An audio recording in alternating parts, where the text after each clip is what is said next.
Hostile target in range.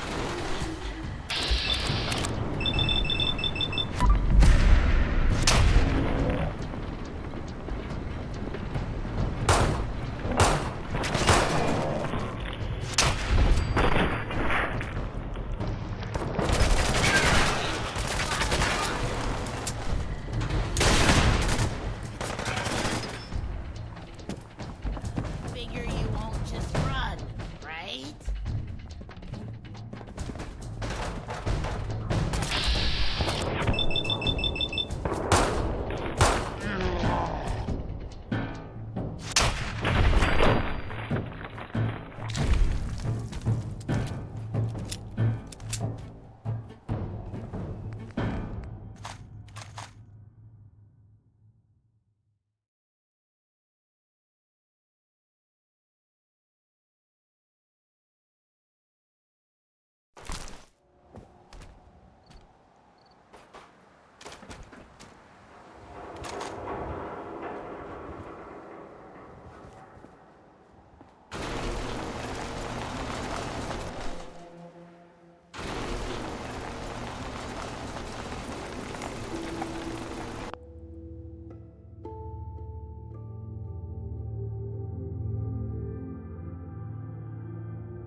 Hey, Command mode ready. grab that. Acknowledged.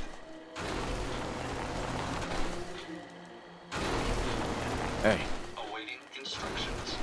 get that. By your command. Pick that up. Confirmed.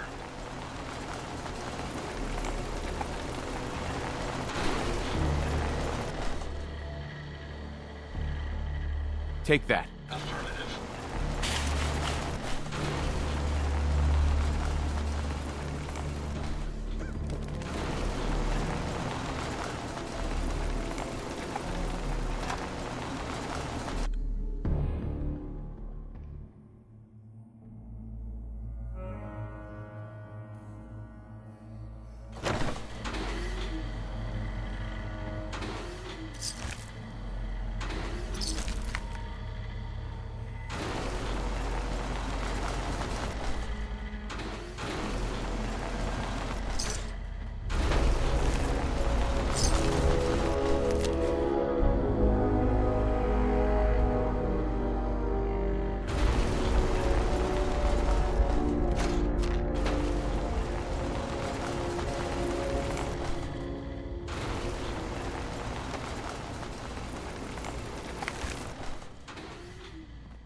Sweet.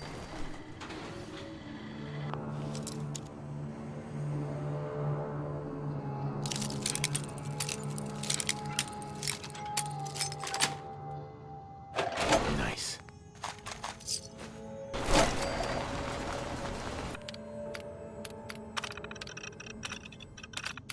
Powering up. Protectron on duty.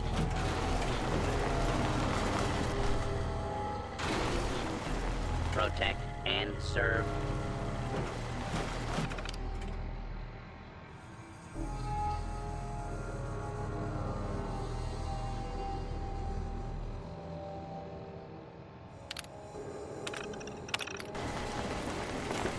Come on.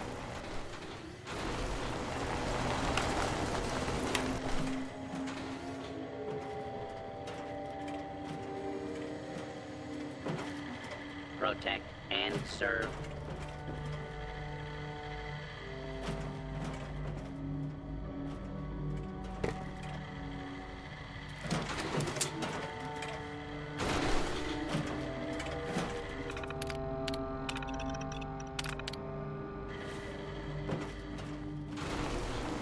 Moving out.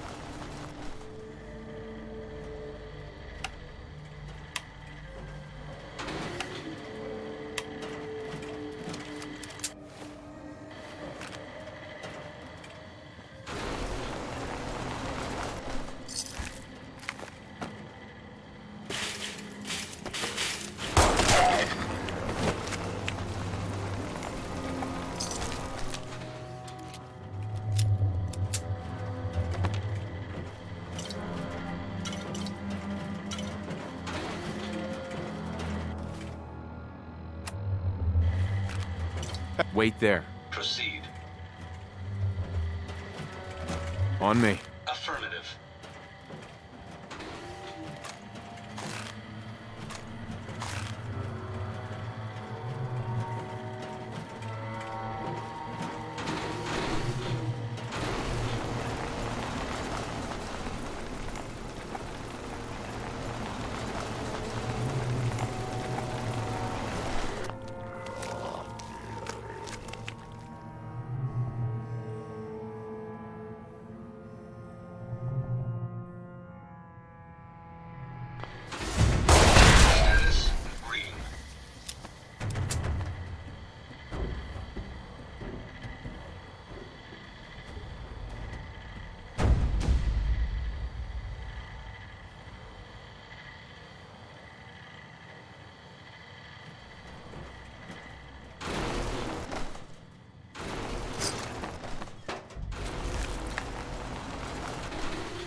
Got it.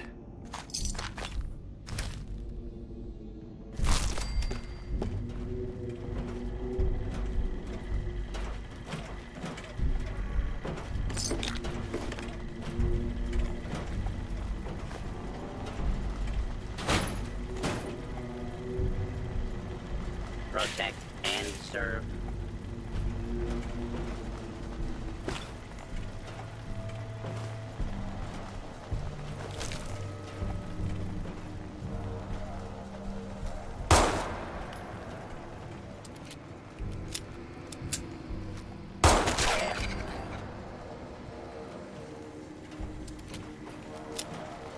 Protect and serve.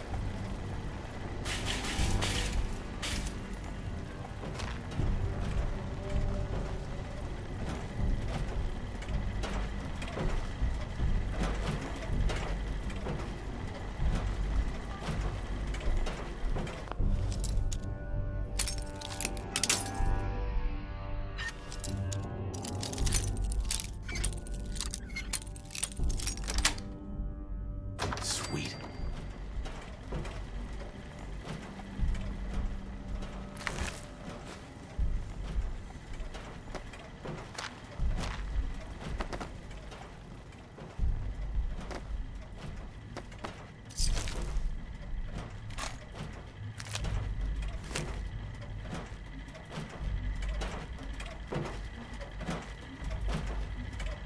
Protect and serve.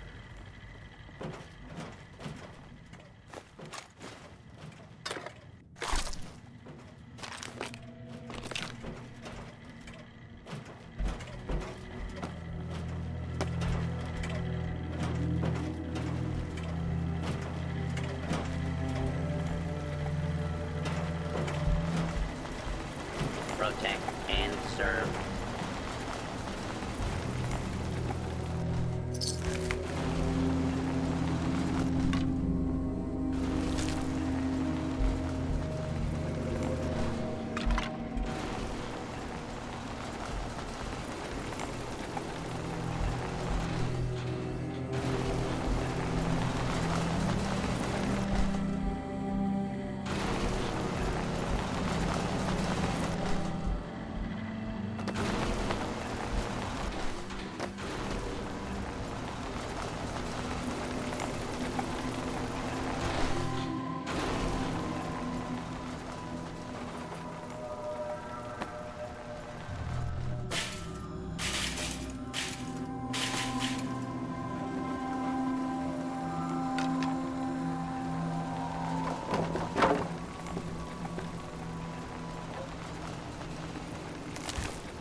Protect and serve.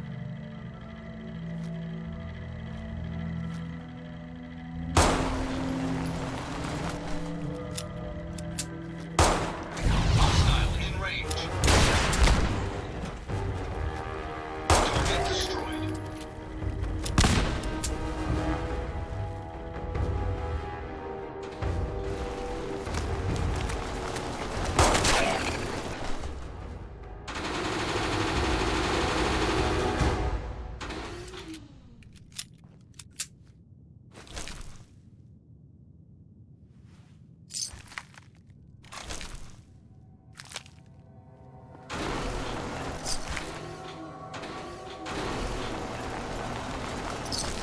Authorization to interact with this unit granted.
Grab that.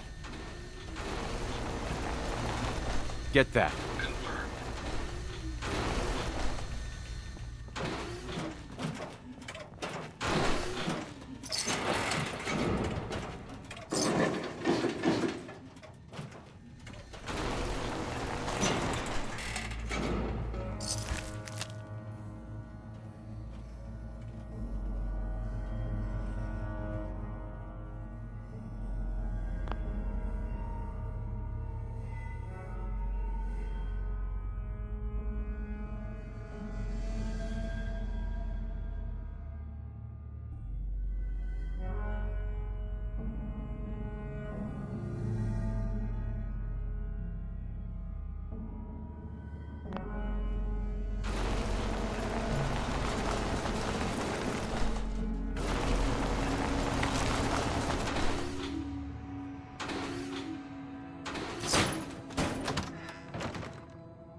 you know, go.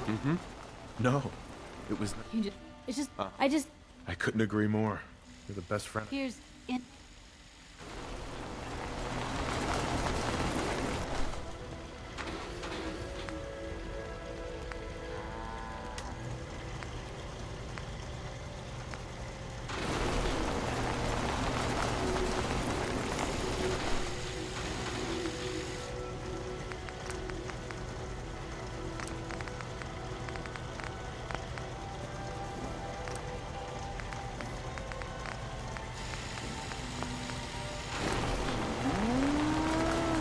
So, you impressed yet? Told you I was a damn good shot.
Maybe this could wait. I'm busy. No problem.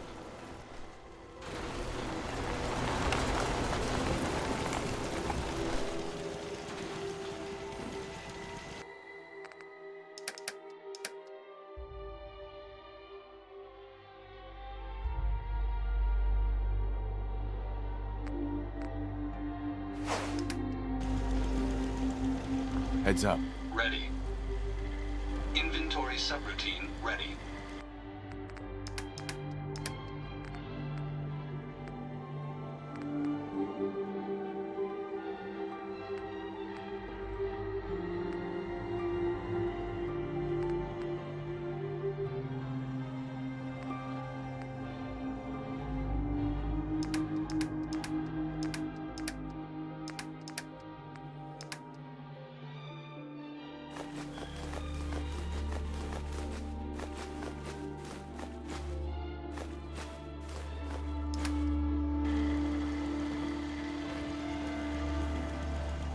So, you impressed yet? Told you I was... Maybe this could wait. I'm busy right now. No problem.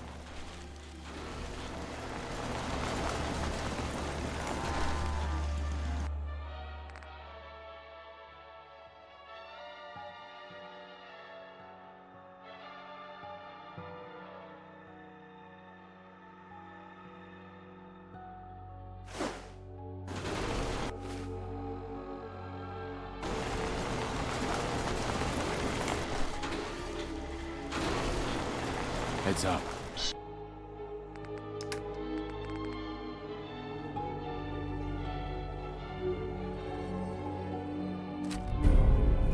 Standing by.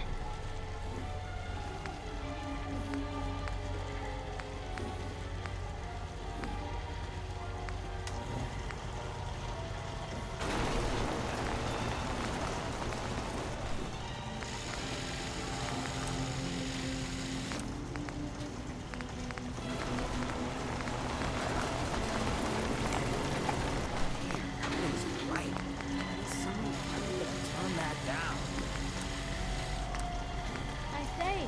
Where are we headed?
Crop's been growing pretty good lately. Look alive. Ready. Look alive. Proceed. Hey, got a sec? Please, take your components. Awaiting instructions. Awaiting instructions. We should go our separate ways. Acknowledged. Returning to origin.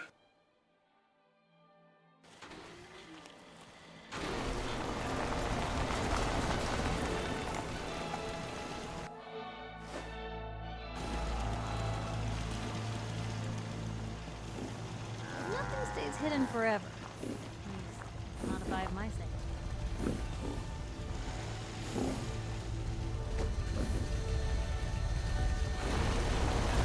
This unit's systems are at your command.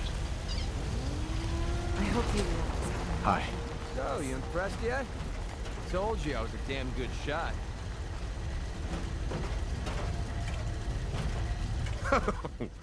Actually, I'm quite impressed. Yeah, thought you might be. I'm completely self-taught, you know. Picked up a sniper rifle when I was 10 and never looked back.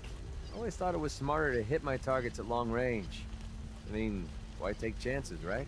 Besides, I had to come up with every trick in the book to survive the Capital Wasteland.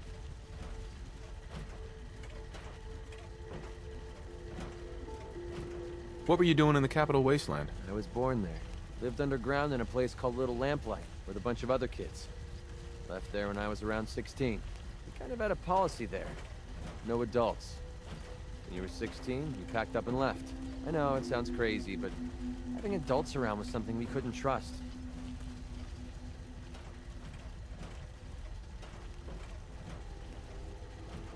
How could a bunch of kids survive without help? Everyone pulled their own weight.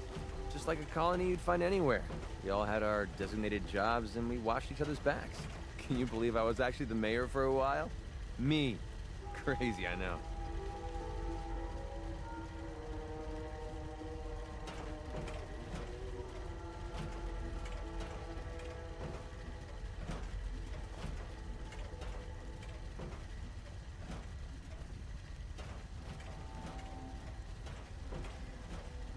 Pretty brave. A bunch of kids living alone like that. I don't know.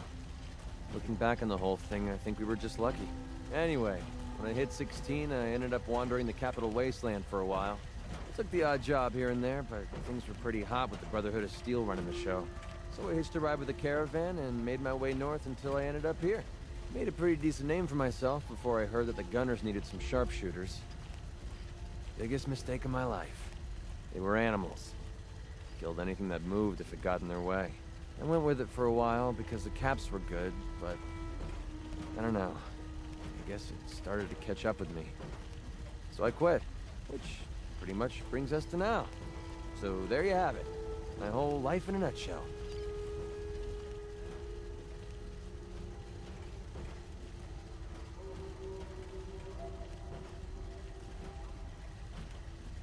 That's an interesting story. Interesting or not, I felt like you deserved to know who you were traveling with.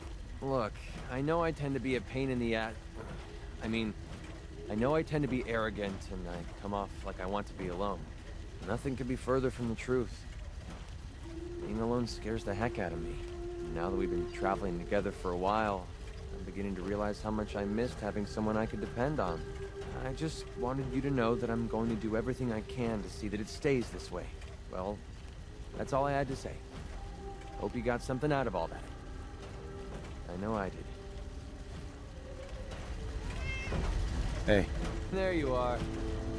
Such a... Uh-huh. Time to hit the road. Finally came to your senses, huh?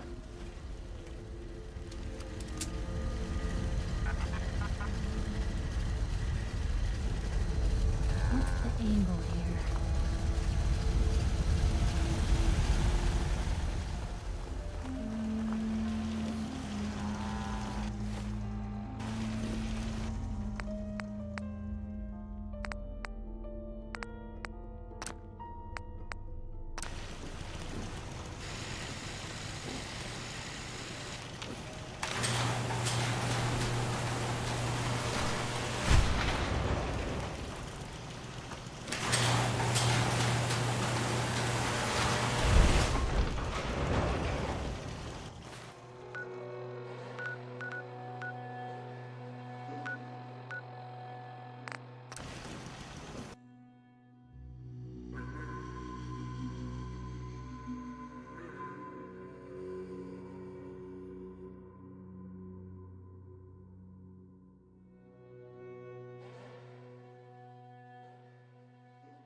Do this.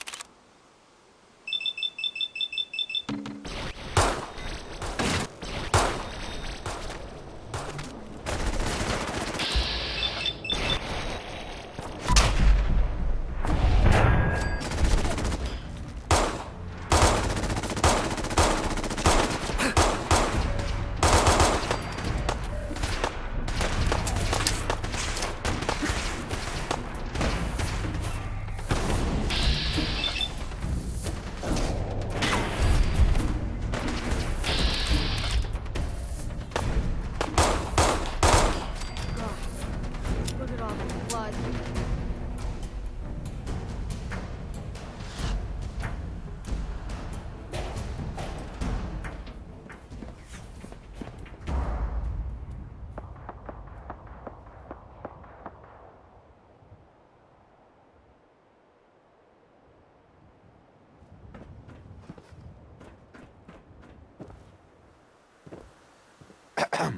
Huh?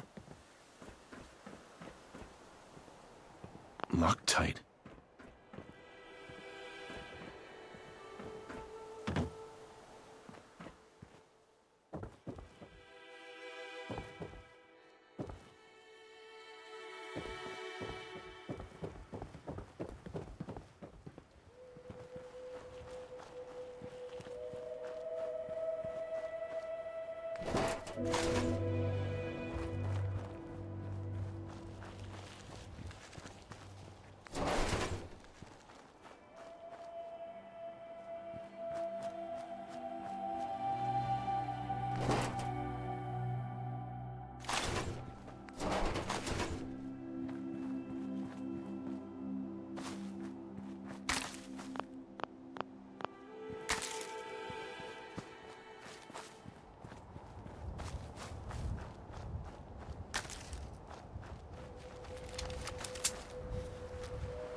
Got it.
Hey.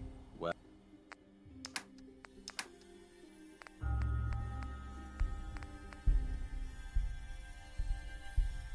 Well? Hey. Yeah, what is it?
swear I heard something.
Pleasure to kill these guys.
Suit yourself.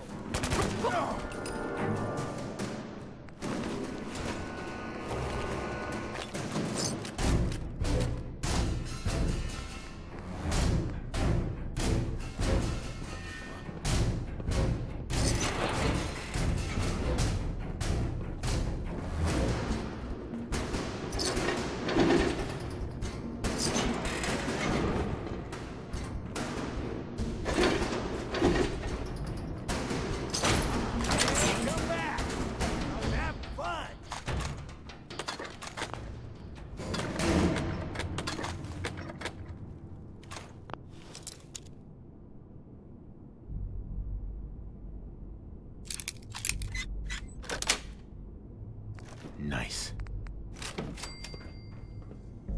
Scared, huh? You should be.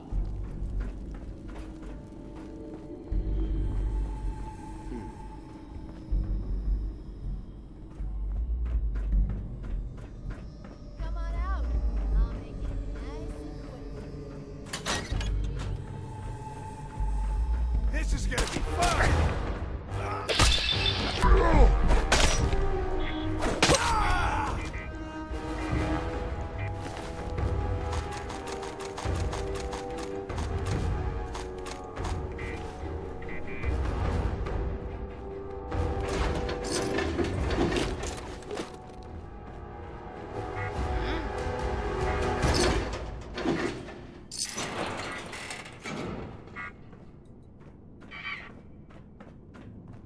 Nothing.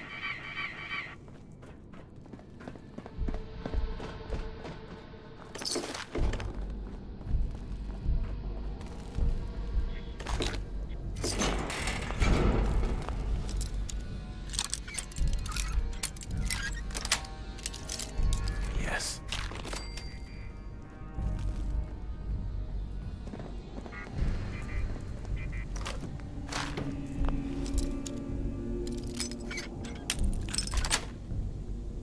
That's it.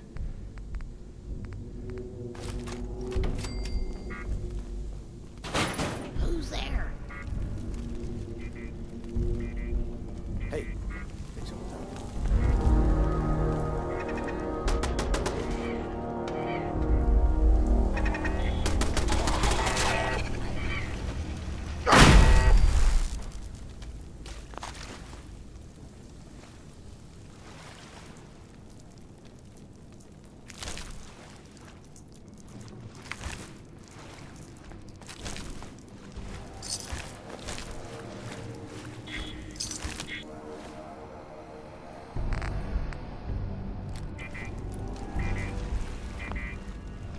Humans were meant to spin the radiation, giving us flippers.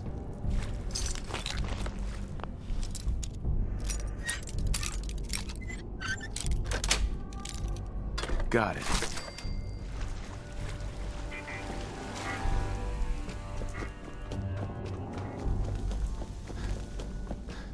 What the? Did you hear that?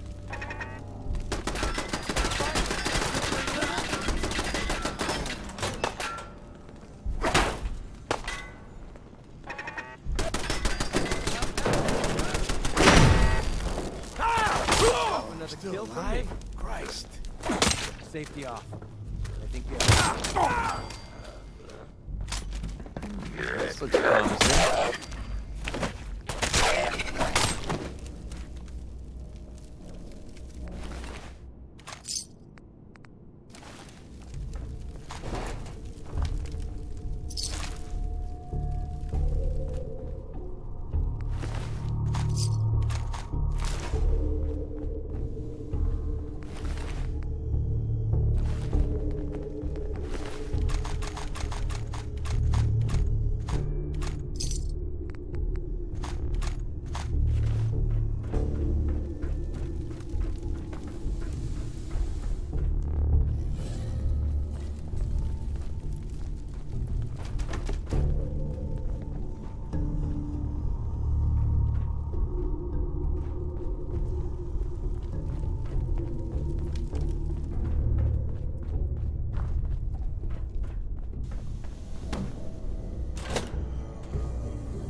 Dug your own grave. Come on here. Boom, boom, baby! Where'd that little fucker go? Guess it was nothing.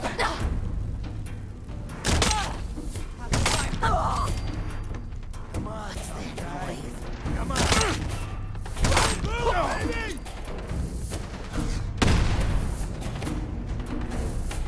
Break every bone.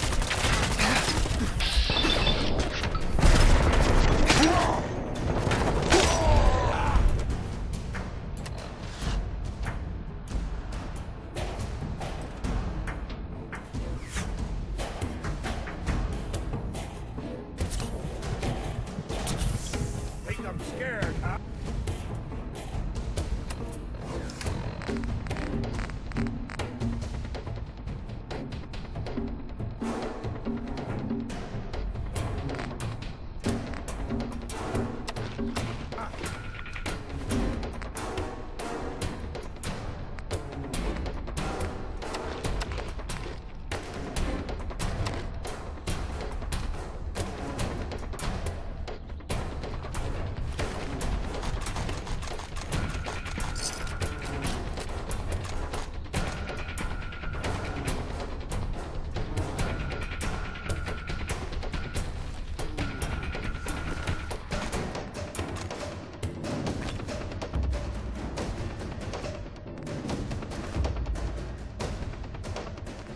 Guess it's gone. Hey. Hey, What do you want? grab that. I'll take care of it. You kidding? Gone now. Can't get to that. Heads up. All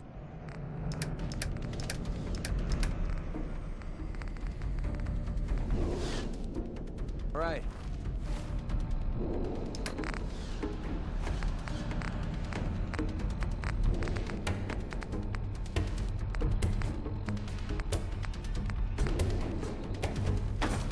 Heads up.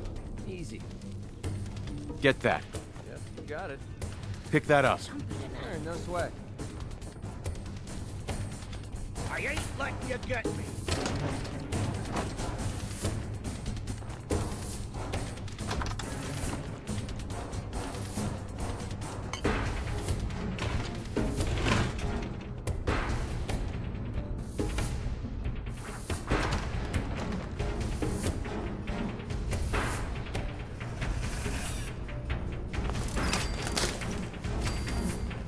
Bring it up. Shit, a lot of blood. Not bad. Not bad at all.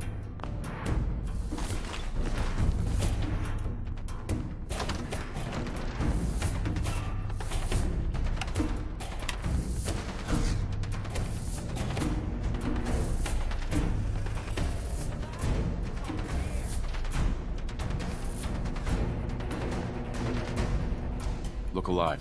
Need something? Take that. Sure, no sweat. Grab that. All right. Get that. Yep, you got it.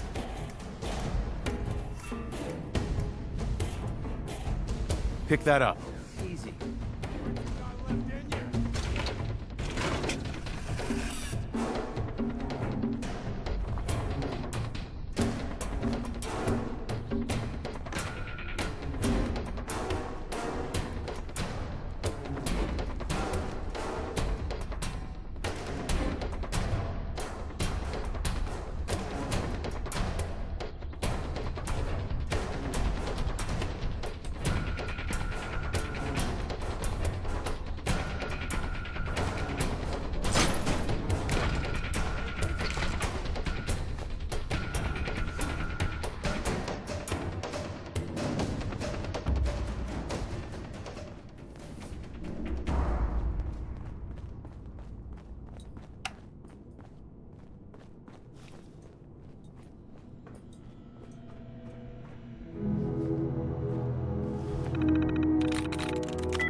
That's it.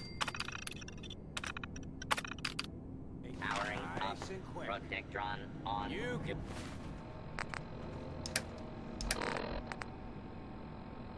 Duty. Trust me.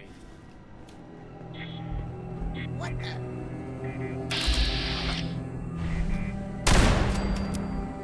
Got company. They're here!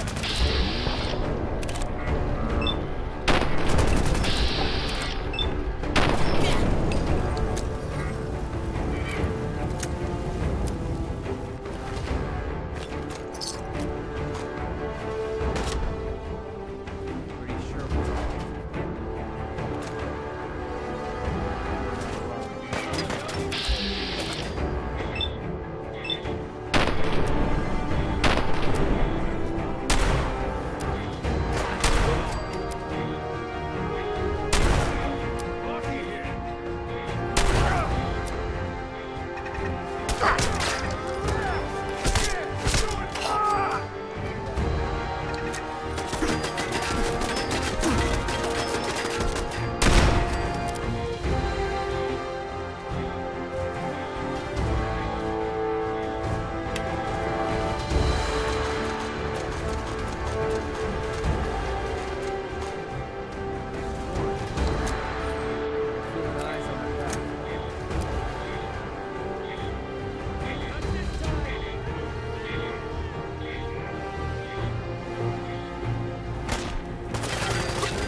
You better have some good news.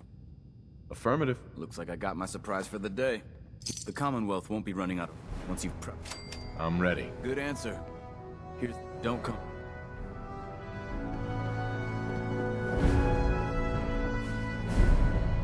Ad Victoriam, brother. Scribe?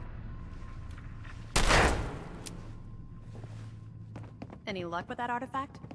Here it is. Good work. Here, Sure. I'm always looking for... Let me know. Affirmative. Perfect. Mm-hmm.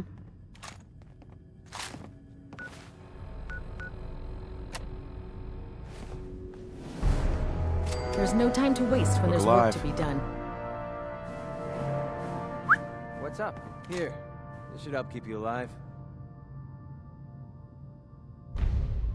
How do you feel about us? I feel like I've made the right choice sticking with you. Didn't have anything else. Fine by me. Hey, Yep. Anything wrong? your thoughts? Yeah, I know. Check the desks for valuables. This might take a while. Your thoughts? Play your cards right, and we stand to make a whole lot of money. Your thoughts? Oh, God. You're going to stop and read every terminal in the place, aren't you?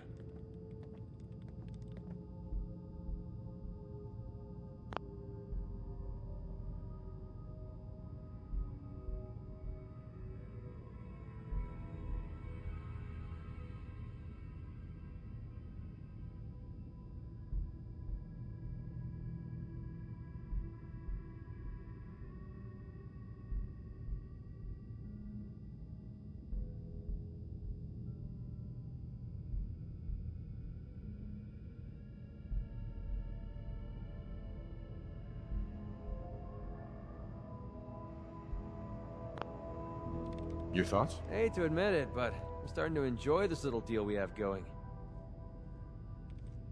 Didn't have anything else. Fine by me. Taking Bring on me a that death artifact claw so I without can backup pack it is a up and great get way it to ready get for yourself transfer. killed.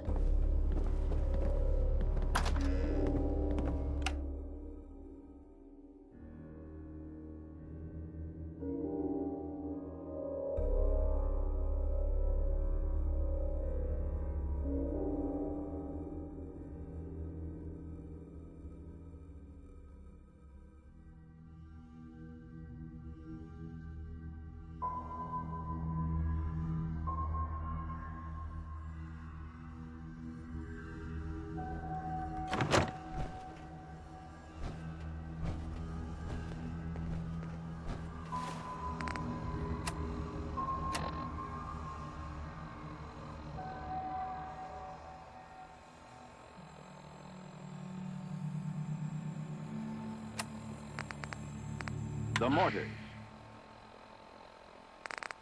the recoilless rifles, the light Davy Crockett launcher, maximum range 2,000 meters, the two heavy Davy Crockett launchers, maximum range 4,000 meters,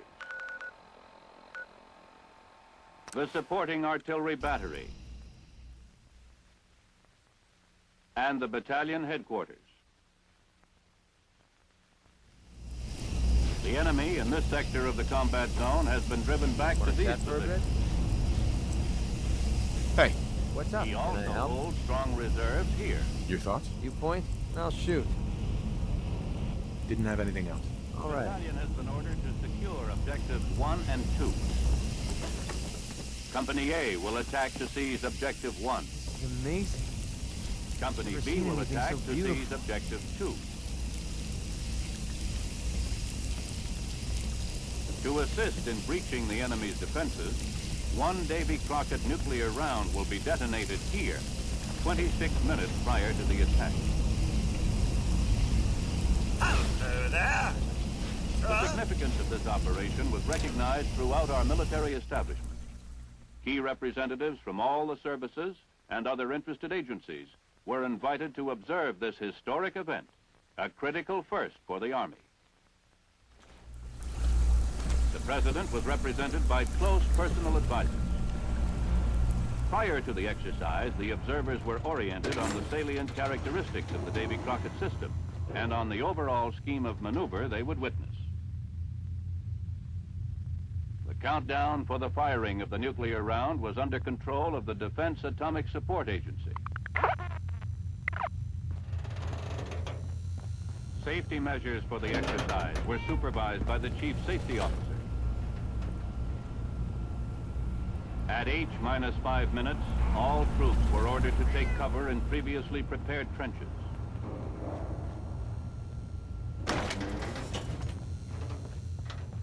At H-3 minutes, all observers put on high-density goggles or turned their backs to the direction of the burst to avoid retinal burns.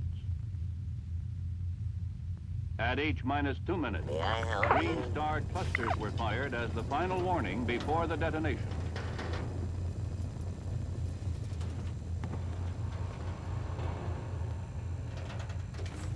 The round was launched at H-17 seconds to accomplish H-hour impact on the desired ground zero at a range of 2,852 meters. The round was set for a low height of burst. It detonated perfectly, releasing its lethal radiation.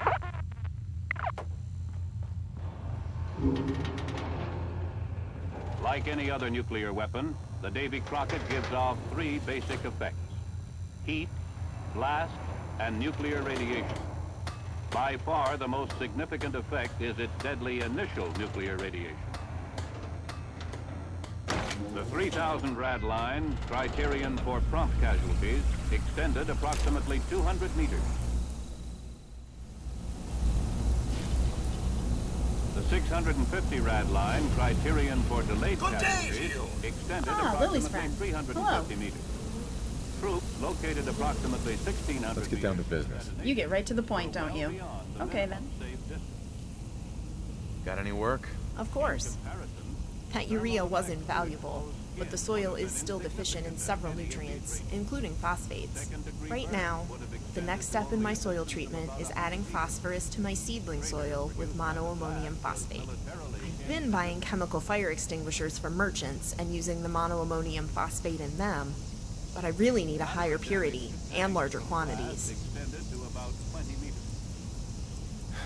I'll help if I can. Excellent. Like the urea, you'll find monoammonium phosphate in chemical warehouses and large-scale farms.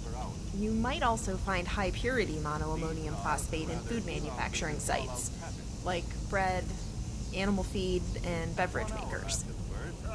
The 1 rad per hour contour extended over 1,700 meters downwind.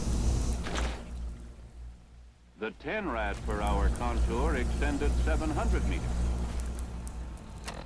With a smaller 10 rad per hour contour enclosing a hot spot further downwind.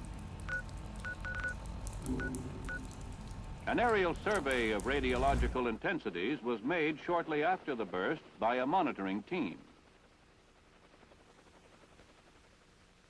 The data obtained by this team, combined with ground survey data, established the pattern of radiation intensities in the area of the operation. The battalion commander performed his tactical damage assessment by helicopter. His personal observations, combined with the radiological data collected, provided the information necessary to complete his estimate of the situation. In the event radiation intensities had prevented him from following his primary plan, he would have had to implement a contingency plan. His information, however, assured him that his primary plan could be followed. This plan called for 2 platoons of Company A to attack Objective 1 along this axis, while the 3rd platoon secured the battalion's right flank by seizing the shoulder of the penetration. In his damage assessment flight, the battalion commander had observed a previously unreported enemy force in an assembly area here. He estimated it to be a reinforced mechanized company. This force would menace his right flank during the movement to seize Objective 1.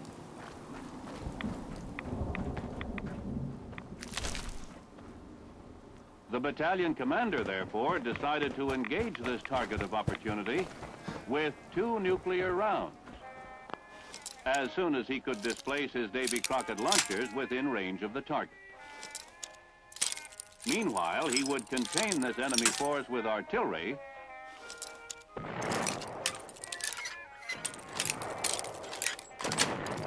and mortar fire. Sweet.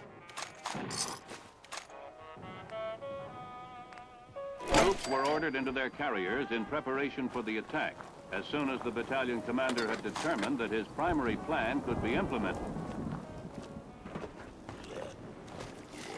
At 8+6, with the platoon of tanks supporting the effort of Company A, the battalion jumped off.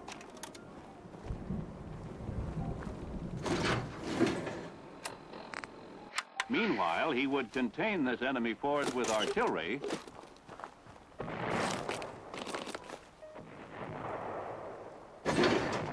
and mortar fire. Troops were ordered into their carriers in preparation for the attack as soon as the battalion commander had determined that his primary plan could be implemented. At 8+26, with the platoon of tanks supporting the effort of Company A, the battalion jumped off.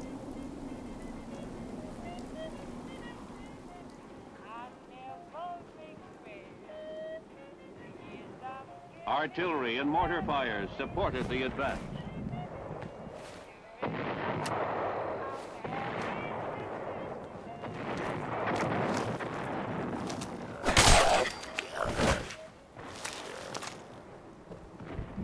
The right platoon of Company A, supported by tanks, seized the right shoulder of the penetration, thereby assuring the remainder of the company free movement toward Objective 1. Artillery and mortar fire on the target of opportunity prevented this enemy element from interfering with the advance to Objective 1. When the right platoon secured the right shoulder, the tanks with this unit were in position to supplement the artillery and mortar fire on the target of opportunity. When the Company Minus reached its dismount point, all elements of the battalion were able to begin the final phase of the attack. Supporting fires lifted and shifted on call from the company commanders.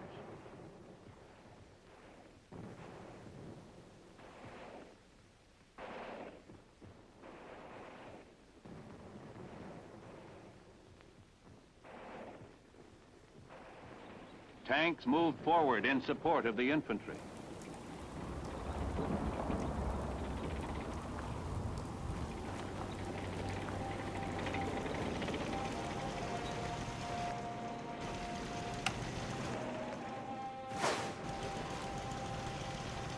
By this time, the light Davy Crockett, which had been displacing in the rear of the advance, was in position to begin adjustment of fire on the target of opportunity.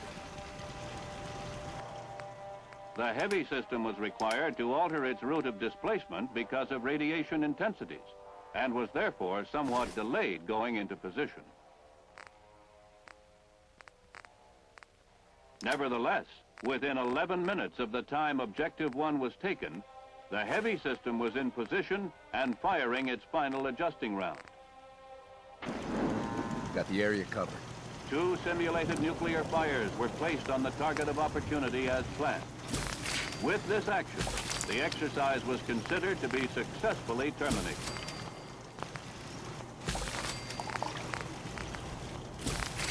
Immediately following the exercise, the battalion employed standard unit decontamination procedures to ensure that vehicles and men were freed of the main possible source of radiological... Get the fake Jacob. That Jacob reached into his jacket pocket, pulled out a black stick of his own, as we all watched through a door.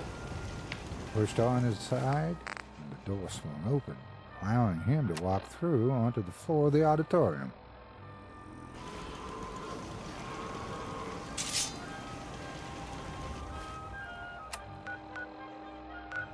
The rest was an absolute hellish pandemonium. People screamed and ran for the exits as Jacob's characters, both those currently on the wall and those which had previously left before being covered up, ran out of their own exit, throwing pie, shooting lasers, blowing fire and poison and the impossible. I was near enough to the escape exit and gave only one glance backwards. The scene would haunt me forever. Jacob Emery was being dragged by his creations, kicking and screaming through the door his copy had made.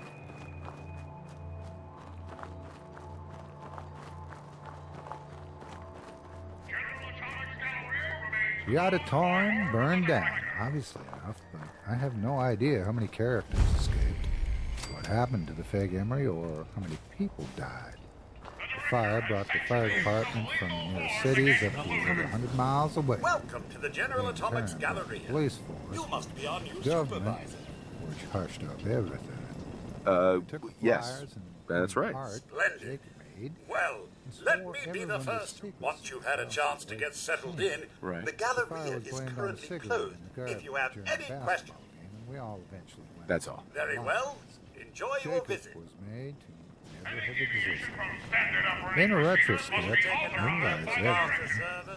Jacob hadn't been creating illustrations.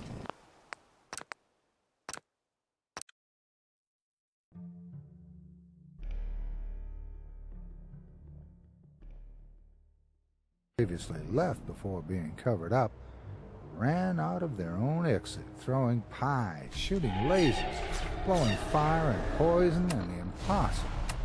I was near enough the escape exit and gave only one glance backwards. The scene will haunt me forever. Jacob Emery was being dragged by his creations, kicking and screaming through the door his copy had made.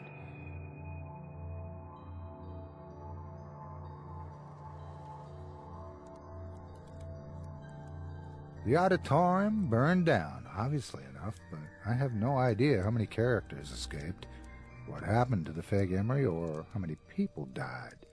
The fire brought the fire department from the nearest cities up to over 100 miles away. They in turn brought the police force, which brought the government, which hushed up everything. They took the flyers and any art Jacob made and swore everyone to secrecy or else life detainment. The fire was blamed on a cigarette in the garbage during a basketball game, and we all eventually went on with our lives. Jacob was made to never have existed. In retrospect, I realized everything.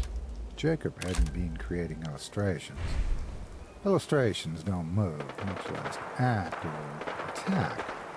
They're just images people see. Shadows make illustrations of things. Jacob had been making life, actual thinking things in some alternate dimension, using power that was never meant to fall into his own hands. He got drunk on power. Punishment was deserved. Incidentally, the government screwed up on two different things. They did a damn good job silencing the truth remains. The ruins are still there, you know. The auditorium ruins. I hear they're going to be reconstructed, which will wipe out any remaining evidence, someone can definitely say. But I went back there once, several years after the fire. Just once. Amidst the rubble, covered in ash, I saw something squirming. I looked closer. There was Jacob Emery's hand on the wall, exactly like it had been 3 years ago. Sweaty, but calm. I remembered. But it was constantly flailing as if the body it was supposed to be attached to was still writhing in flames. That was mistake number one. Number two was those creations. Like I said, I don't know how many escaped, nor how many the government agents found and caught, but I will say only this. Those tall grass meadows on the outskirts of town, don't go into them, ever. You were asking about those white figures you've seen at night, right? Hell This yeah. town doesn't have ghost stories.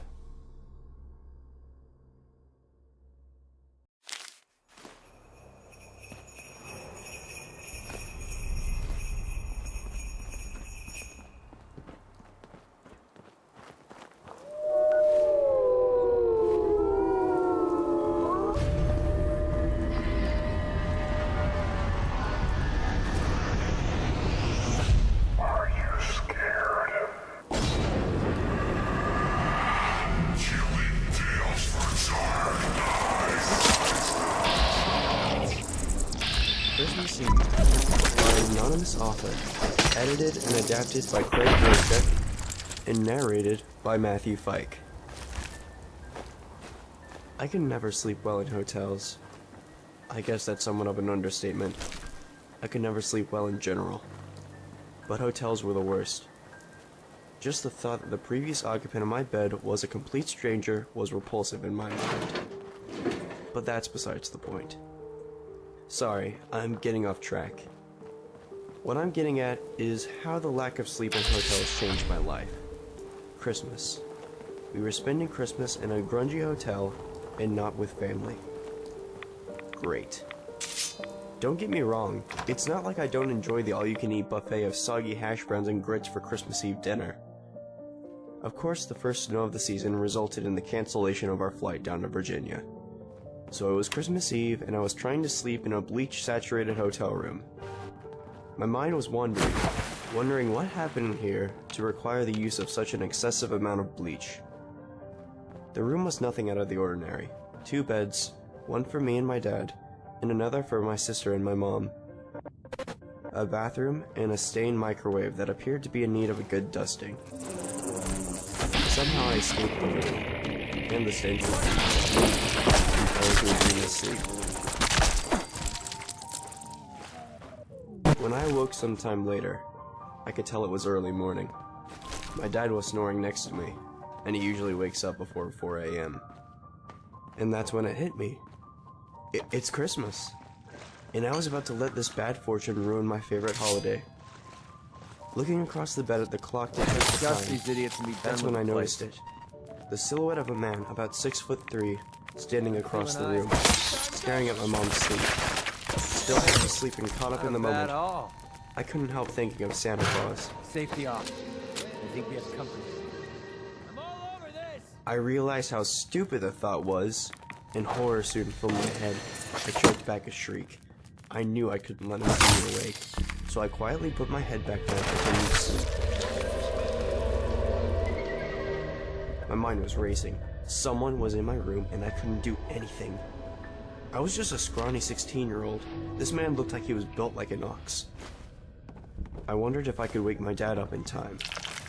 But I knew that wouldn't work. He slept like a rock. A bucket of water couldn't get him up fast enough. I was practically in tears. I never felt so helpless. For a second time, I choked back a scream, and all of a sudden, he was standing beside me. I could feel and hear his repulsive breath on my face. It smelled like he'd been eating rotten meat for a week with no thought to brush his teeth. If he didn't know I was awake before, he surely did then. Seeing my face contorted in fear the way it was, the breathing stopped and I couldn't help but release a sigh of relief. I would have kicked myself, but there was no need. I heard the room door open and close. I launched out of bed. Nothing in the room was in disarray, and my family was still asleep. It couldn't have been a dream. I couldn't have imagined it. Feeling awake as ever, a horrible idea popped into my head. And before I could push it away, I was pulling the door open. Glancing back to the door in order to memorize the room number, I saw the giant spray-painted black X on the door. Had I seen this without the prior knowledge that some intruder had been in our room, I probably would have thought it was just some stupid kids, but I knew better. Just not enough to know what it was for. Then my heart skipped a beat as I realized the man was just a few years from me, turning the corner at the end of the hall. Throughout the duration of the events that followed, I kept asking myself, why am I doing this?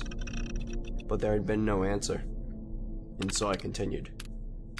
I tailed him down into the parking lot and then lost him. He was nowhere in sight. One moment he was walking out of the lobby, the next he was gone. Thanks to the icy winter gale, I was reminded how cold it was outside, and was reminded that I was wearing the same paper-thin pajamas I had retired in the next before. I quickly returned to the lobby, my feet in what I supposed were the beginning stages of frostbite. No one was around. Perfect. Strange.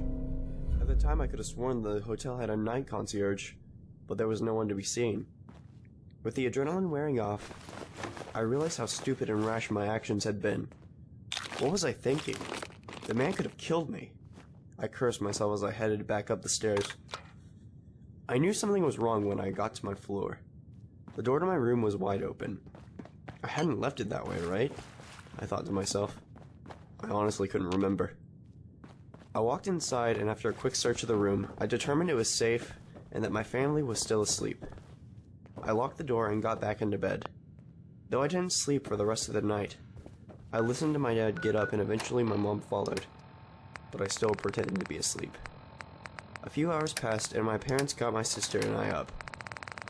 We got into the car and we made our way back to the airport. As I dug through my bag to locate my iPod, I found something that hadn't been there the previous day. I found a note that simply held 5 words I still think of to this day. I knew you were awake. It's now been 2 months since my experience at the hotel. I'm still scared for my life, and it gets worse every day. That note I found wasn't the only one. I still receive them.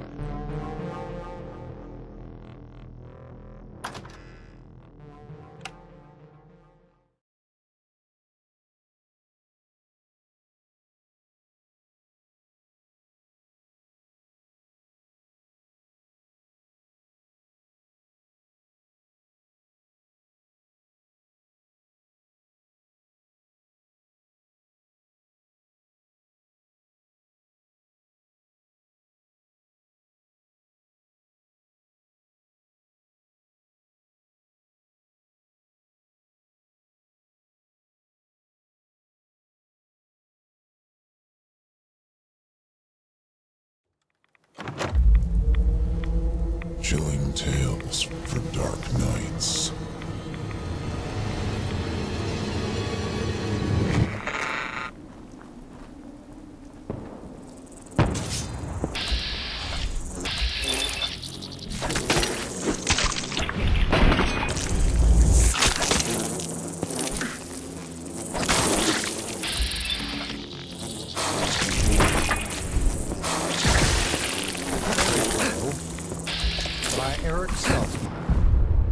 Narrated by Otis Gyrie.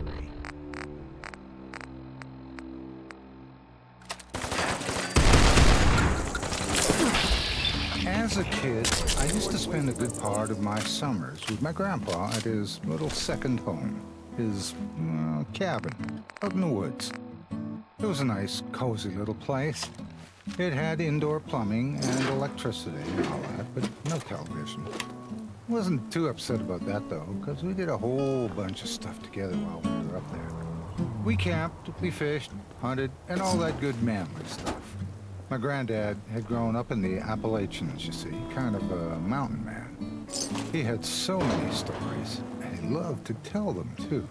Some were serious, some were funny, but his favorite kinds of stories to tell were scary stories.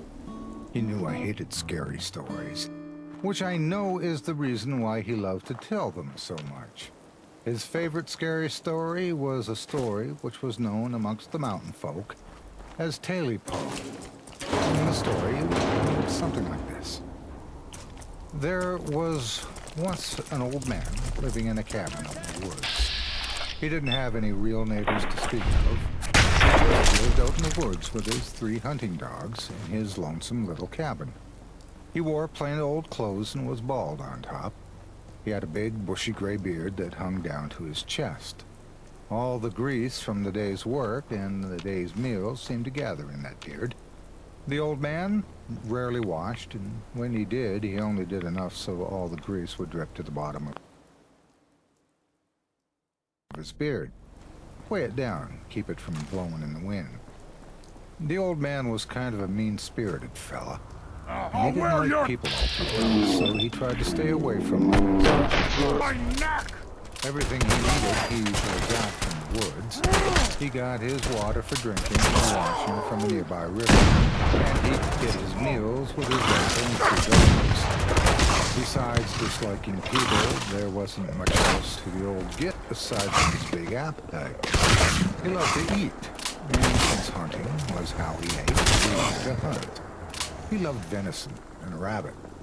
A wild bird was okay now and then, but you know those little chicken nuggets like you get at McDonald's? Yeah, this old man loved something called skunk nuggets. I know what you're thinking, but they're actually pretty good, even though you have to cook them outside. But on one cold, dark night, the old man came back home with his dogs empty-handed. It had been chilly that day, and game had been all but completely absent. The old man grumbled and cursed quietly under his breath, since he knew he was going to have to go to bed hungry that night, and he didn't like going to bed hungry. But he couldn't really do anything else, so he started to get ready for bed. As he started to do that, though, the old man started to hear a queer scratching noise. The old man looked around, trying to find the source of it. A strange kind of scraping sound, like claws on wood. The old man looked around until he bumped into something. Something thick, something hairy. The old man looked up to see the queerest sight. Hanging down from the ceiling was a long, thick, hairy something dangling from a hole in the ceiling of the cabin. It wasn't long before the old man figured out that the hole was the source of the scratching, and that he was looking at a tail. The thing hanging in the middle of the room was a long, hairy tail dangling from a creature that was trying to force its way in through the roof. The old man didn't think twice. He grabbed his hunting knife and in one movement severed the tail from the creature on the cabin's roof. The old man heard a screech come out of the creature. Such a god-awful screech that it shook the whole cabin. The old man watched as the thing pulled its bleeding stump through the hole in the roof. Hey, and heard the thing bound from the roof to the ground outside and scurry off into the distance. The dogs started barking, but the old man paid them no heed. He bent over and picked up the severed tail. The blood was already rising to the top of it. The old man pondered over the size of the thing, how thick and long it was. He pondered over what kind of animal would have such a tail. And he pondered over his empty stomach. The old man laid out the tail on the table, and using a chair as a stand, quickly nailed a board over the hole in the roof. After that was done, he set about building a large fire in the fireplace. He shoved an iron spit through the bloodied end of the tail to the tip, and set it over iron handles, which would hold it over the fireplace. The old man's mouth watered as he turned the spit over the fire. The hair singed and flew up off the tail, leaving behind the sweet, succulent meat. The old man could smell it now as the fat started to sizzle in the heat, and its aroma wafted to his nostrils. Piece by piece, the old man picked off chunks of the thing from the spit and ate it. Slowly, he devoured the thing, chunk by chunk, putting bits and grease out to his dogs to lap up. Oh, it was delicious. The old man, his belly full and with a smile on his face, put his dogs outside. He put two of down and went to bed. Pulled up the covers to his chest and pushed his beard out. It smells horrible. He laid back and was about to drift off to sleep. But there was a tapping all of a sudden. A quiet but distinct. Rap, tap, tap, tap. The old man opened his eyes and looked about. Rap, tap, tap, tap, tap, it went on the side of the cabin. It didn't stop either. It just went ahead and kept on rap, tap, tap, tapping. Then the old man heard something, almost a whisper, yet clear as day. Give me back my tail. Give me my tail back. The old man felt a cold chill shoot down his spine. Hey, he stopped breathing for a bit. Get that. While he listened to the rap-tap-tap on the side of the cabin. Again he heard, Give me my tail back. Give me my tail back. The old man leapt from his bed and sprinted to the cabin door. He removed the latch and threw open the door. He shouted out to his dogs. Get them ugly weeds. The dogs came a-barking and a scratching. They chased the thing from the side of the house and out to the woods. And when the old man saw the dogs come back, he closed the door again. Crawled back into bed and put his beard back over the covers and slowly drifted off to sleep. Rap-tap-tap went the noise again. The old man opened his eyes and looked to the window where the sound was coming from. Rap-tap-tap. Give me my tail back. Give me my tail back. The old man bolted up and ran to the front door again.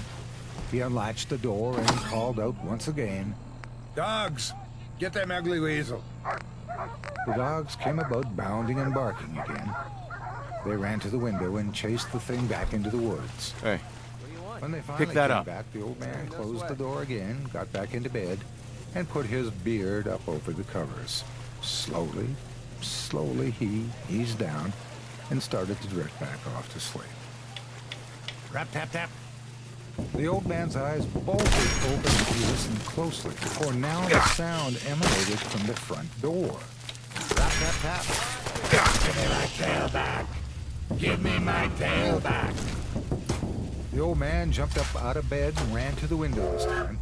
He threw open the latch and opened the window, and he called to his dogs once more. Dogs, get them ugly weasel. It remained all quiet. His dogs never came. The thing had eaten them all up. The old man slammed shut the window and ran back to his bed, pulling the covers up to his eyes. Rap-tap-tap. Give me my tail back. The old man heard a crack and a horrible splintering as the latch of the door broke open and the door swung open. The old man heard something dragging across the floorboards as it got closer. The start of its tail dragging behind him. Give me my tail back. Go away! The old man. Give me my tail back. Give me my tail back.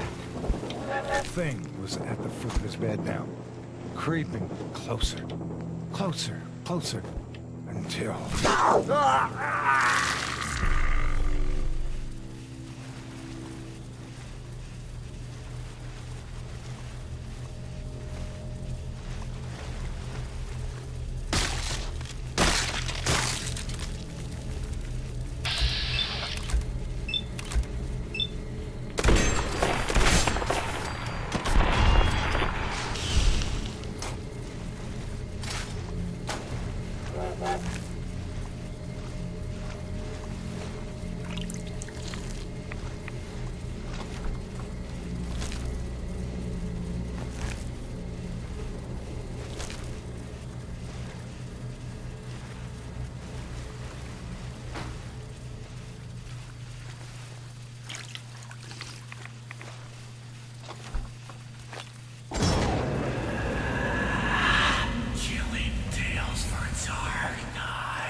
Once, there was a little girl named Tilly who was afraid to go to bed. Nothing bad had ever happened to her, but somebody had told her some scary stories, and after that, she was afraid. One night, she really did.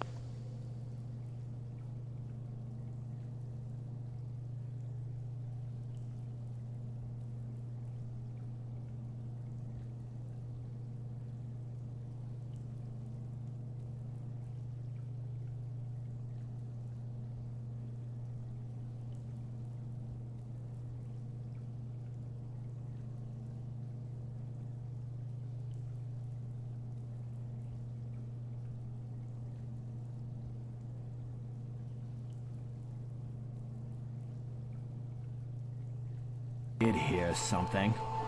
She lay in bed, listening, and she heard a very quiet voice say, "Tilly, I'm coming up the stairs." The next night, Tilly asked her mother if she could keep the light on for a while, but her mother said, "Nonsense, darling." Nothing happened that night, so Tilly did not ask again. But the next night, while Tilly was lying in bed, afraid to go to sleep, she heard a little voice say, slowly, "Tilly, I'm on the first step." Tilly was too scared to get up and look. The next night, she heard the little whispering voice say, Bingo. I'm on the second step. Tilly got more and more scared each night, but everybody told her, oh, that's nothing. Now there were 8 steps in the staircase, and every night, Tilly heard the voice. Tilly, I'm on the 3rd step. Tilly, I'm on the 4th step. Tilly, Got it. I'm on the 5th step. Until one night, she heard the voice say, Tilly, I'm in the hall. Tilly was so frightened she couldn't eat her breakfast the next morning, and she couldn't eat her supper that night. The next night, Tilly was lying awake in bed, and it was not very long before she heard that horrid little whispering voice say, Tilly, I'm at the door. The next night, it said, Tilly, I'm in the room. Tilly was too scared even to scream for her mother. The next night, the voice said, Tilly, I'm standing by the bed. And the next night, I've got you!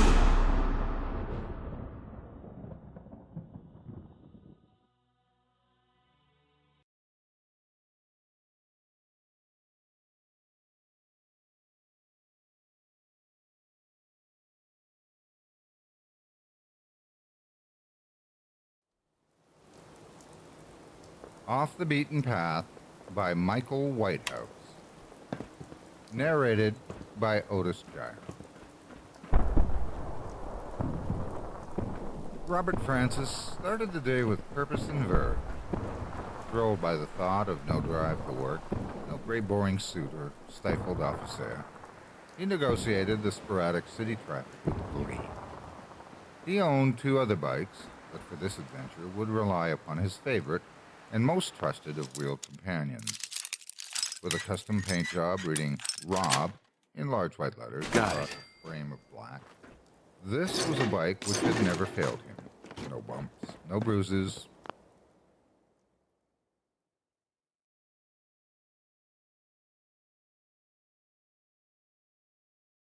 Not so much as a punctured tire. His itinerary was set, and he was filled with excitement at the prospect of finally being on holiday. It had been more than 11 months since he had taken so much as an hour off from his suffocating student tie, so the thoughts of spending 8 whole days cycling through the Scottish wilderness with only his backpack and tent for company was frankly exhilarating. Within an hour, he had reached the city limits, breathing a sigh of relief as he left the world of work and sales targets behind. Most of his time was spent in the corporate office blocks of that great place, but the countryside is where he longed to be, exploring the unbound wilderness. The unpredictable Scottish summer cast its unwelcome interruptions as the busy traffic gave way to winding country roads. It was colder than he had anticipated, but even this could not dampen his spirits. As he made his way through the open countryside, passing the occasional car and rural dwelling, a smile crept across his face. Cycling was his passion, and Robert was in his element. A couple of hours passed as the sparse yet like you have something on your mind. grassland soon surrendered to a more imposing and altogether impressive setting. Slight hills. Sorry, my friend. Domineering Diner isn't open right now. Pockets of Try tomorrow morning. Woodlands soon Hey there. weaved together Our into wasteland thick adventure. and impenetrable forests. Your returns. And with the monoammonium phosphate. I have your payment right here. Here it is. Here's your payment. I'd offer a tour of the greenhouse, but I'm afraid I have another, more pressing issue. Some time ago, I hired a scaver, Lenny, to find another compound, anhydrous ammonia. This dangerous substance is caustic, explosive, and flammable. So I only hired him to locate it and report back. I had intended for Lily to actually transport the pressurized cylinders. She's done it before, but I haven't heard back from her in a while, and I can't find Lenny anywhere in Diamond City at the moment. He's probably out scavenging.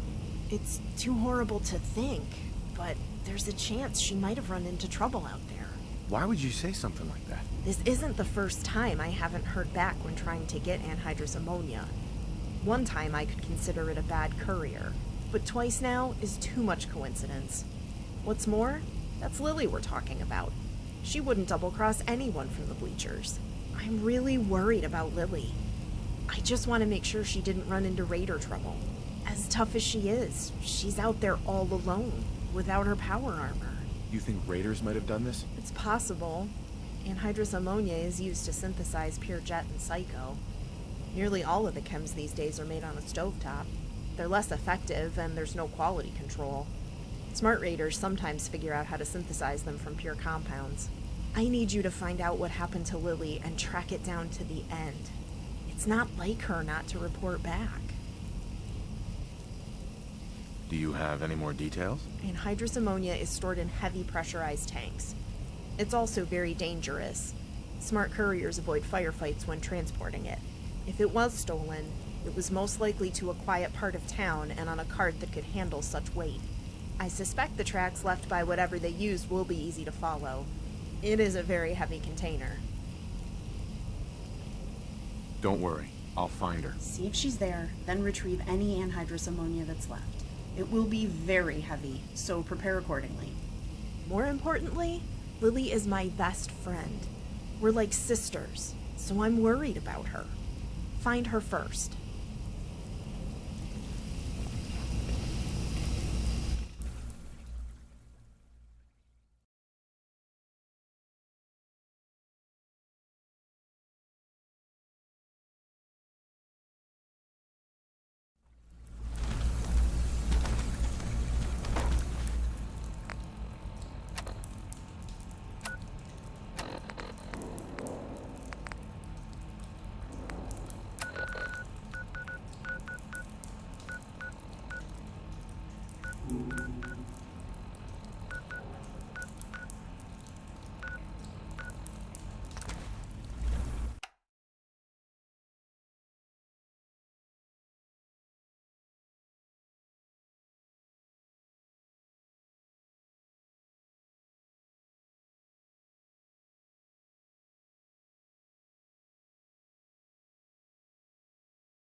My kids ain't gonna believe the stories about you.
Huh?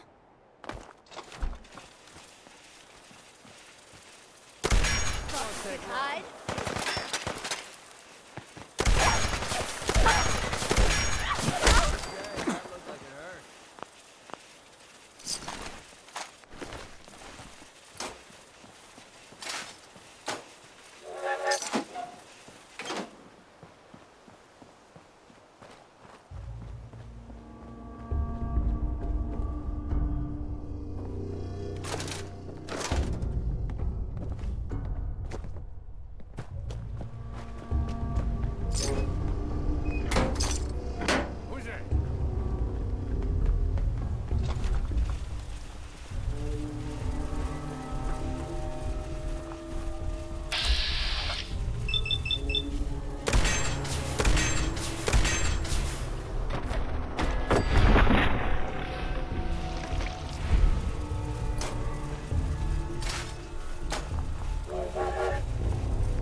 hear something.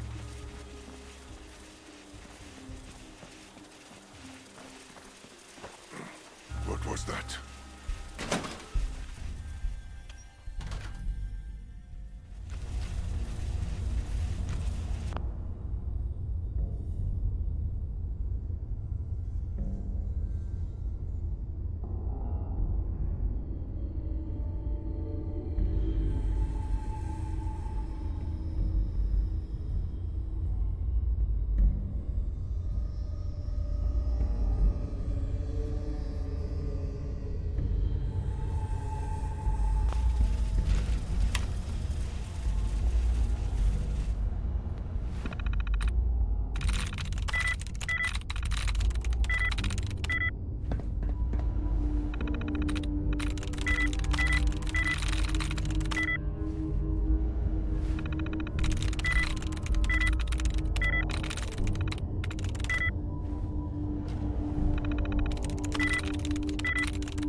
Powering up. Protectron on duty. Warning. Union violation detected. Last recorded break was Come on. 9,999 hours ago.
Heads up. Need something? Hi. Here's that ammo. Your thoughts? Never thought I'd see the day where someone's watching my back for a change. Your thoughts? All things considered, you're doing a hell of a job. Didn't have anything else. Fine by me.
Nice work.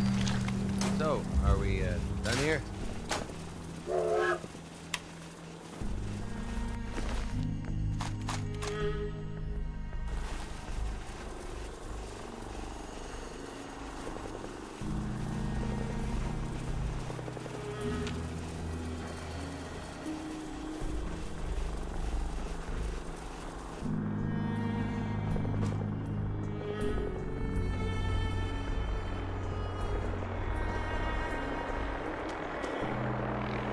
Heads up.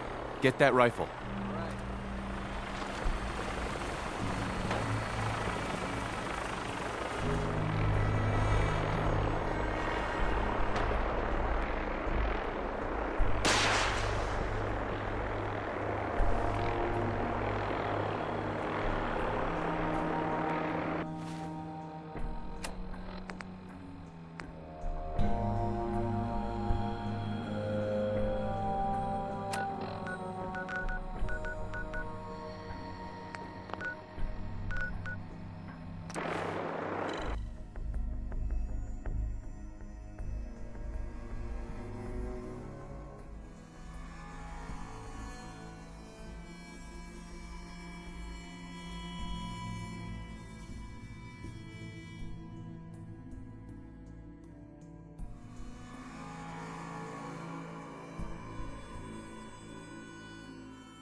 Remind me not to mess with you when you're in that thing.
sign of him now.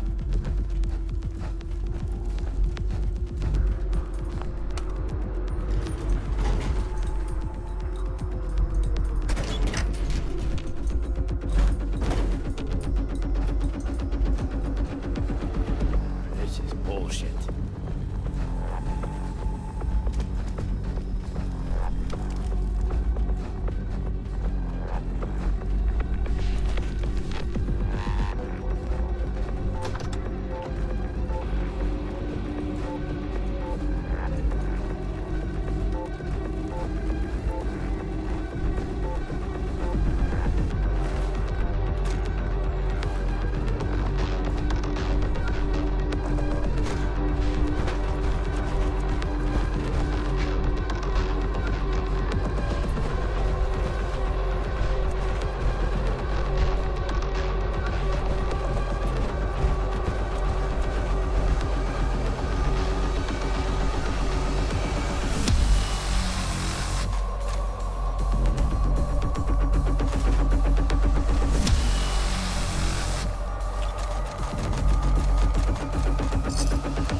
Hey. See if she had any.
Something's up.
Hey. Yeah, what is it? Take that weapon. I'll take care of it.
What's going on?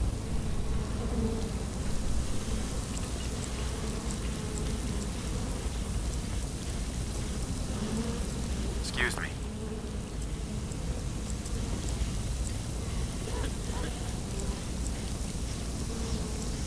You're back, and with a large tank of anhydrous ammonia. Did you find Lily? Do you really want to know? It's not good news. No. Please, not that. She's already dead. Oh my god. My little sister. No. I'm sorry. Was it the raiders, like I feared? Those raiders were already yesterday's news. Thanks to yours truly.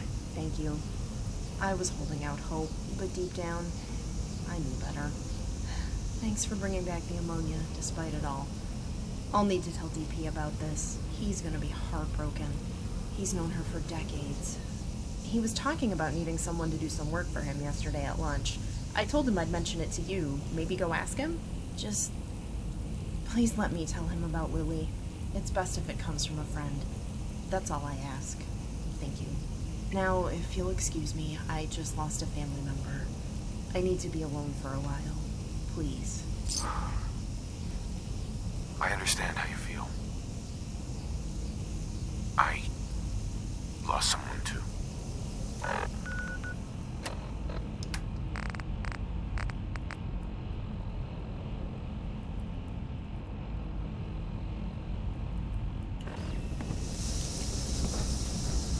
It's amazing. I've never seen anything so beautiful.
But yeah, I think the Commonwealth's got a real shot.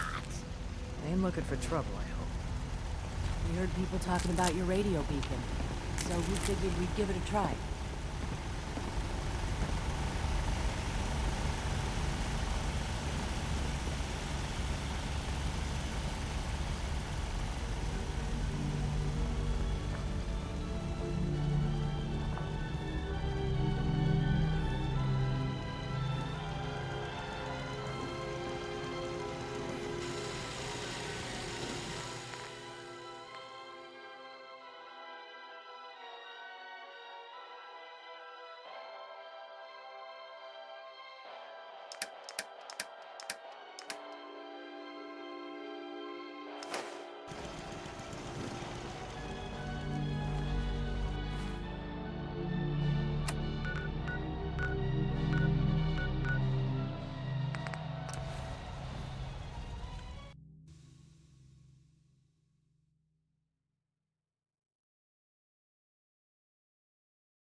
Hello there. Hey. Hey, looks like you got my message. Dr. M said I could borrow you for a while. I was wondering if you'd like to do a few jobs for me. I'm finally ready to get that soda fountain I mentioned at dinner up and running, once I get the parts I need.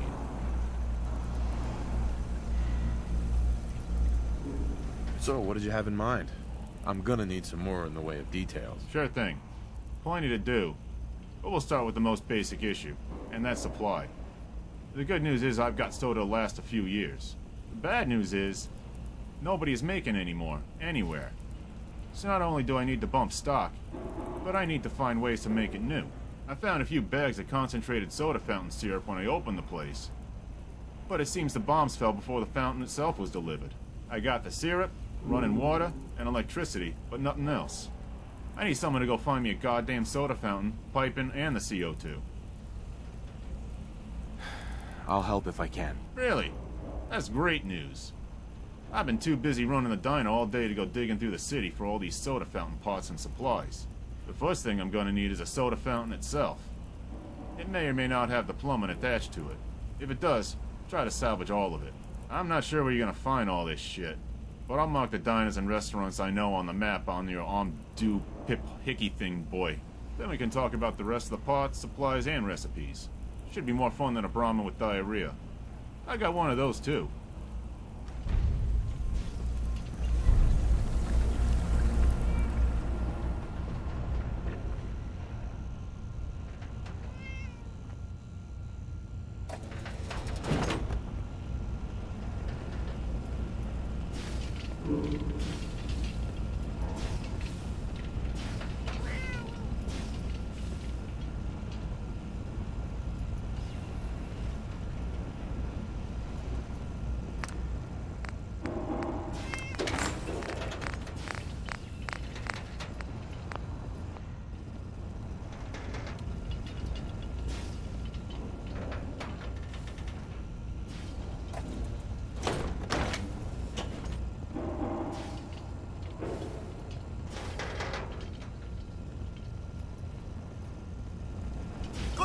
deal.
We had a deal, Trudy. Hand over the goods.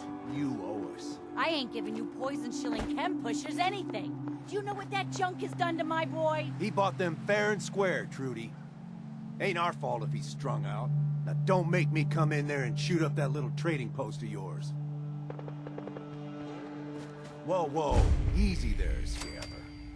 This doesn't involve you. You stop waving that gun in my face, or it's gonna involve me. Okay, okay, just take it easy. We'll lower our weapons, all right? Just don't do anything crazy. What's going on here? It's a simple business dispute, got it? Trudy's sitting on a pile of goods that she owes me. I tried reasoning with her, but it looks like I gotta take what's mine by force. Want to make some easy money? Help me out. I could use another gun. Or maybe you think you can talk some sense into her. Who's Trudy? See that diner right in front of us? Trudy owns the place. She's converted it into a small shop. I sell her chems, she gives me caps and parts I need. And when her son Patrick had his 18th birthday, I might have sold him some jet. Then some more. Then a lot more. Now he's in debt.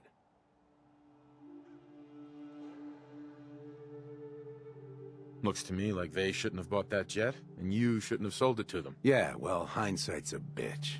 And I'm holding the leash. Now you gonna help us out, or what? And why would I help you exactly? Look, I deal in chems. You know, medicine. Kinda useful out in these parts. Stim packs can patch up your wounds in seconds. Not to mention all the fun stuff. I got that too. You help me out and we can do business. Trust me. I'm a good friend to have.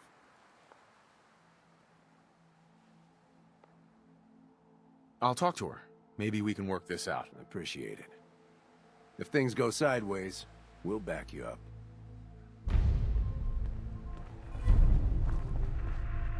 Hi. I saw you in that poison cellar talking.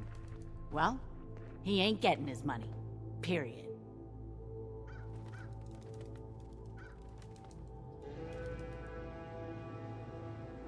I want to help you, Trudy. What can I do? Get rid of Wolfgang. I don't know what he offered you, but I'll pay you 100 caps to kill that jet-selling scumbag.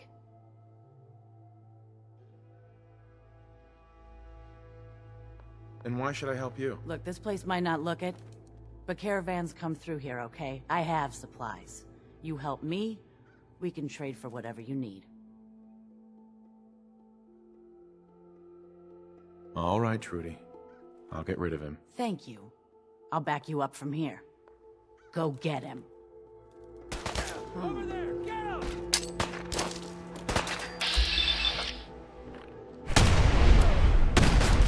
That's what I call a confirmed kill.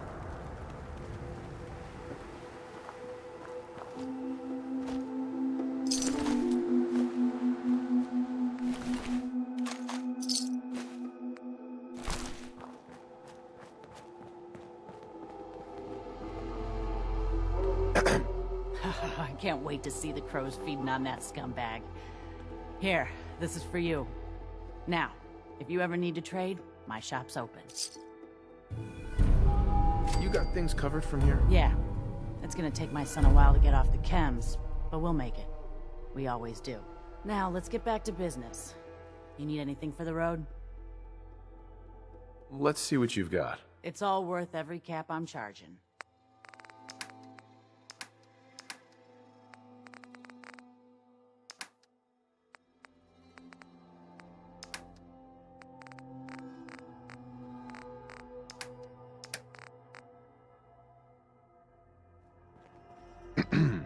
Never take a hit at Jet again, I swear. His chain just itching all over.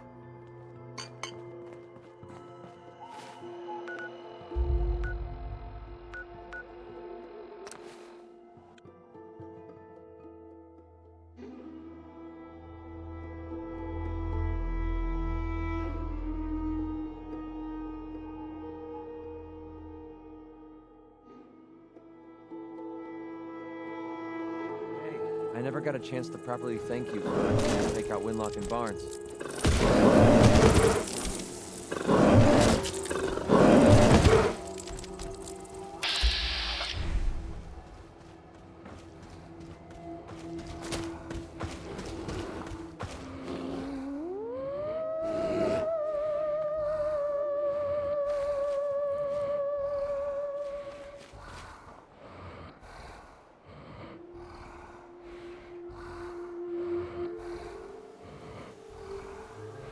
Look alive.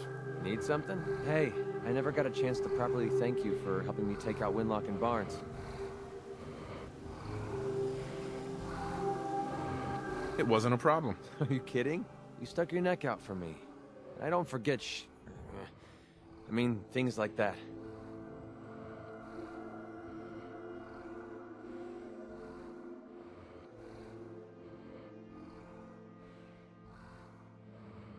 Hey, you stopped yourself from cursing again. Why do you keep doing that? Yeah, I figured you'd ask me about this sooner or later. It's not about you, it's about a promise I made. When I left the Capital Wasteland, I didn't just leave little Lamplight behind. I left my family behind. Had a beautiful wife named Lucy, and a son renamed Duncan. He's the one I made my promise to. I promised to clean up my act and to be a better person. I guess that sounds pretty stupid coming from a guy who shoots people for a living.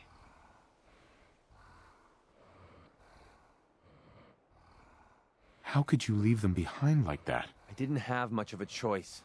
My son, he's sick. I don't know what's wrong with him.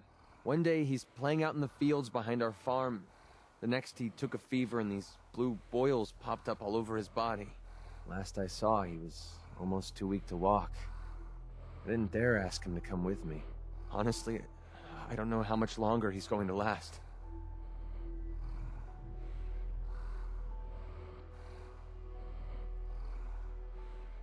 There must be something we can do. I was hoping you'd say that. A few months before we met, I bumped into a guy named Sinclair who claimed his buddy caught some kind of disease. I thought he was wasting my time until he said his partner broke out in blue boils. They dug up information about a cure at a place called MedTech Research. They even managed to grab the building's lockdown security codes. Unfortunately, Sinclair's buddy died before they were able to break into the facility. I mean, there's no way that's a coincidence, right? MedTech has to be the place.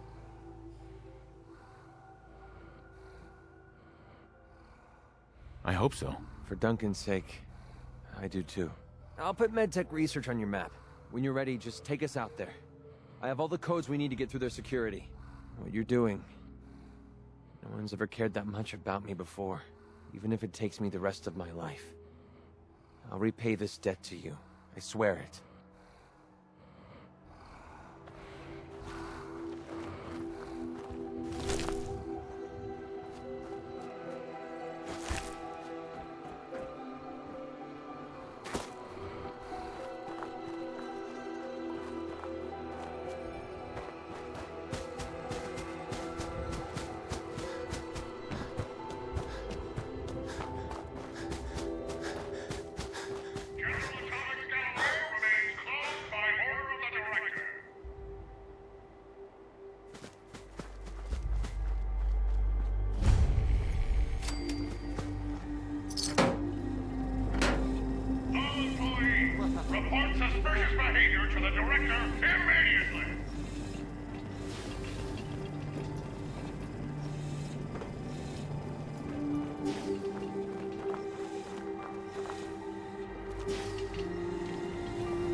Now you're speaking my language.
That's it.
Be careful out there.